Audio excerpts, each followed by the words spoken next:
Doctor صاحب but اسی کے ساتھ ساتھ آئی مین آبویسلی باقی بھی مڈل ایسٹ پورا گلف ہے، گلف کی ایک نارملائزیشن کا پروسیس چل رہا تھا اسرائیل کے ساتھ، باقی ممالک پر بھی آپ کے خیال میں کوئی فرق پڑے گا؟ جیسے کہ ہم دیکھ رہے ہیں بار بار کہ ویسٹ کی بھی بات ابھی کریں گے کہ عرب ممالک میں بھی جس قسم کے پروٹیسٹ ہوئے ہیں اور جس طرح کا ایک ایموشنل رسپانس آیا ہے، مگر آبویسلی حکومتیں جو ہیں وہ لگتا ہے کہ وہ دوسری طرف کھڑی ہیں. ڈو یو تھنک کہ یہ مڈل ایسٹ میں بھی اس کی وجہ سے مسئلہ ہو سکتا ہے؟ I think that is a brilliant question. میں جو امریکہ کی طرف اگر ہم دیکھیں، امریکہ اور اسرائیل، تو دیر از نو ایمبیگوٹی کہ امریکہ جو ہے وہ بلائنڈ فولڈڈلی اسرائیل کی ایسکلیشن کو سپورٹ کرے گا، چاہے وہ گراؤنڈ انویژن ہو. حالانکہ it may not be in Israel's interest to do a ground invasion. ان کو گراؤنڈ انویژن کر کے کون سی ایسی چیز مل جائے گی جو ابھی ان کو نہیں مل رہی، and there will be the danger کہ وہ ایسکلیشن میں دوسرے فریق نہ آ جائیں. جو انٹرسٹنگ سوال میرے خیال میں ہے وہ آپ کا والا ہے، اور مجھے جواب نہیں پتا، لیکن وہ سوال بڑا امپورٹنٹ ہے، اور وہ یہ ہے کہ یہ جو باقی ممالک ہیں، خصوصاً خطے کے جو عرب ممالک ہیں بالکل اس کے آس پاس، لیکن اس کے علاوہ بھی the larger region and then the larger world, وہ کب تک جو ہے وہ ایک طرح سے آپ سمجھ لیں یہ ساری سچویشن کو برداشت کرے گا، چاہے وہ ہیومینیٹیرین ہو، چاہے وہ ملیٹریلی ہو، اور کون سا ایسا موقع ہوگا، کون سا ایسا ٹنکا ہوگا جس سے وہ کمر ٹوٹ جائے گی اونٹ کی.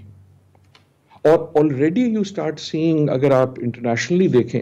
کہ وہ اسٹیٹمنٹس میں ہلکا ہلکا جو ہے وہ چینج آنا شروع ہوتا ہے. اینڈ کئی بار ایسے لگتا ہے کہ یار دیکھو ہماری پیشنٹس کو نہ ٹرائی کرو. تو ایک طرح سے کیلکولیشن اگر اسرائیل کی طرف سے ہے تو وہ یہ ہے کہ ہم جو یہ کریں گے اس کا کوئی ملیٹریلی یا بہت سیریس ریبٹل نہیں آئے گا ہمیں باقی دنیا سے. صحیح. ان اے وے جو غزہ میں ہاں جی اس کی ایک ازمپشن یہ ہے اسرائیل کی کہ ہمیں نہیں آئے گا، اور اب تک شاید نہیں آیا، لیکن سوال یہ ہے کہ کون سا ایسا تنکا ہوگا جس پہ وہ ٹوٹ جائے گی کمر. سر یہی اگر ہم مطلب کہ پبلک اوپینین کا دیکھیں تو میرے خیال میں جیسے آپ نے کہا کہ فلسطین اور اسرائیل کا جو ایشو ہے یہ تو دوسری جنگ عظیم سے ہم اس کو دیکھتے چلے آ رہے ہیں، اس کے اوپر پبلک اوپینین بھی ایک طرح کا رہا،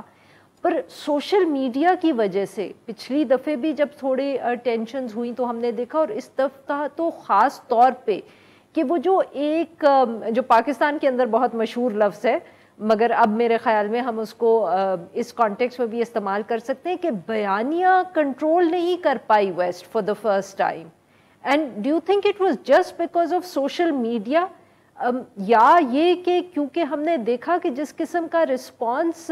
ویسٹ میں بھی کیمپسز پر آیا یا اسٹریٹ پروٹیسٹ میں آیا کہ وہاں بھی اوپینین تبدیل ہو رہا ہے، which of these two factors do you think made a difference this time? Maybe both, شاید دونوں. دیکھیں ایک چیز تو یہ کہ یہ جو ہے اب جو ہے یہ پبلک اوپینین سے بڑھ کے یہ پولیٹیکل اوپینین اور پولیٹیکل ڈویژن بن گئی ہے. ہم نے کئی بار بات کی کہ اگر جو گلوبل چینجز ہوتی ہیں وہ شاید جب ہم جیو پالیٹکس کی بات کرتے ہیں کہ اس میں وی ہیو ایزیومڈ کہ پرنسپل جو فورس ہے وہ اکنامک ہے، خصوصاً جب ہم چین اور امریکہ کی بات کرتے تھے. واٹ از بیکمنگ اپیرنٹ از کہ جس کو ہم پبلک اوپینین کہتے تھے، جب وہ پولیٹیکل اوپینین اور پولیٹیکل ڈویژن بن جائے آف دس لیول،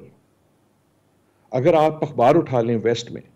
بالعموم امریکہ میں بالخصوص، تو وہ جو ڈویژن جو سوسائٹی میں پہلے محسوس کی جاتی تھی وہ ایک طرح سے امٹ کے مطلب باہر آ گئی ہے آن دس ایشو،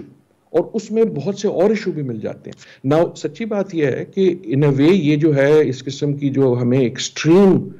نیریٹیوز نظر آ رہے ہیں، یہ صرف ہمیں ویسٹ میں نہیں نظر آ رہے، ہمیں باقی دنیا میں بھی نظر آ رہے ہیں. سچی بات اف یو الاؤ می،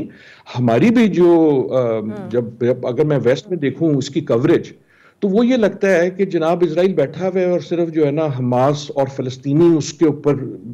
بمباری کیے جا رہے ہیں.